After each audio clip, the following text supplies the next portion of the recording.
بسم الله الرحمن الرحيم.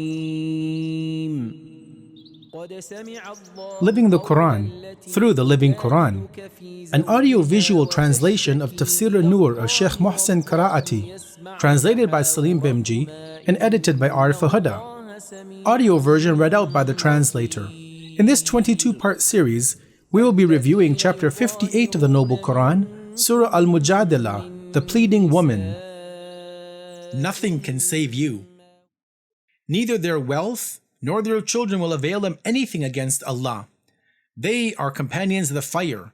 They will abide therein. Thinking points. In order to pull people towards the path of deviation and divert them from the path of the truth, the devils from amongst the jinn and humanity use various means, some of which are mentioned in the Quran, including the following. Example number 1 is that they use false promises, which we see mentioned in this verse under review. A second example is that they expend their material wealth to misguide, which is seen in chapter number 8, Surah Al-Anfal, verse 36, in which Allah says, "Those who are persistent in unbelief spend their wealth in order that they may bar from Allah's way. They will continue to spend it so until it becomes for them a source of sighs and anguish, and then they will be vanquished. Those who are persistent in unbelief will finally be gathered into hell."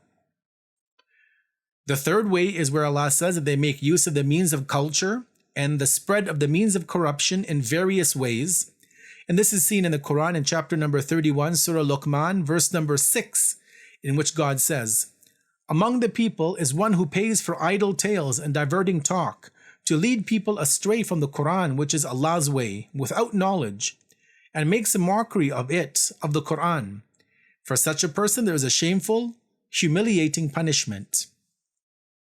The fourth way is that they introduce religious innovations, bid'ah, and this is recorded in chapter 39, Surah Al-Zumar, verse number 8, in which Allah says, "When an affliction befalls the person, he calls upon his Lord, turning to him in contrition. Then when he, God, bestows a favor upon him, he forgets what he prayed to him for before, and he sets up rivals to Allah, so that he himself goes astray and misleads others from his way. Say to such a person, enjoy life in your unbelief for a while. You are for sure one of the companions of the fire." And the fifth way, which these people use, is that they make the bad deeds fair seeming and they beautify the immoral actions. And this is referred to in chapter number 27, Surah Al-Naml, verse 24, where Allah says, "However, I found her and her people prostrating to the sun rather than Allah. Satan has decked out their deeds to be appealing to them, and thus has barred them from the unique straight way, so they are not rightly guided." Takeaway messages. Number 1, the hypocrites continuously use aspects of the religion to fight against the religion. Point number 2, the torment which is awaiting the hypocrites is severe. Point number 3, the warnings of the Quran are very serious. One's wealth and children will not be able to help a person in the hereafter.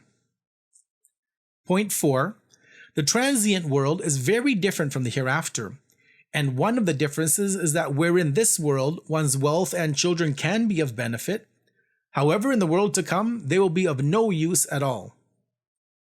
Point 5, when it comes to warnings which are issued, we must use them and trace our way back to the reasons for why the warning was given. In this example in the Quran, the root cause is traced back to the fact that one must not be proud due to their wealth and children. Point number 6, hypocrisy while in the transient world will cause a person to live in hell for eternity. We will continue in our next discussion by the review of verse number 18.